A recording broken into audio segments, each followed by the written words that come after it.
Ik zet je met een toon. Ik die is sa. En dat kwam eruit.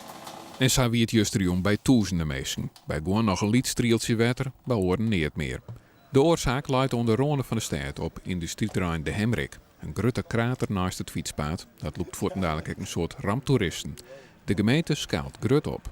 Want er was in het begin ook nog de verwachting, het kon wel uren duren, tot na 12 uur. Ja, en dan willen mensen echt zekerheid hebben.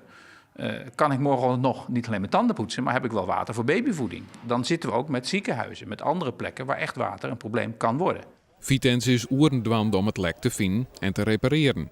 Aan de andere kant van de stad, in het stadskantoor, is intussen een crisisteam bij elkaar op. Wat we doen is dat we eerst de hulpdiensten om tafel vragen van de politie, brand, ambulance, gemeente. Om met elkaar te overleggen van wat is er nodig. En dan kan je per dienst kijken van wat er aan personele capaciteit nodig is. En wat er nodig is, dat wordt gealarmeerd. Maar joh, had ik de hoen hier om mijn voeten heen en een hoentje. Ja. Die schil greep aan en toch water naar gaan. Dan zeg ik het jou even tonen. Ja? Daar stie je nog wat. Ja, het is wat een vervelende vraag, haast. Maar hebben we het nog maar het huisje? Nou, dat houden we even op. We drukken het net terug. Bij de supermarkten ontstaat al gauw een run op wetter. Van goedkoop gewoon ont duur maar bubbels. Alles is samen op. Nou, ik denk dat het 7 uur, 7:10 kwam het op gang.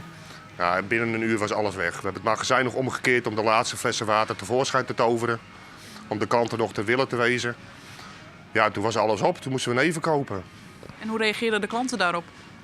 Nou, we waren wel begripvol, maar ook wel teleurgesteld. Dat zo'n grote winkel niet meer had. Maar ja, op een gegeven moment zagen ze ook wel aan de hoeveelheid mensen om hen heen dat we er ook niks aan konden doen.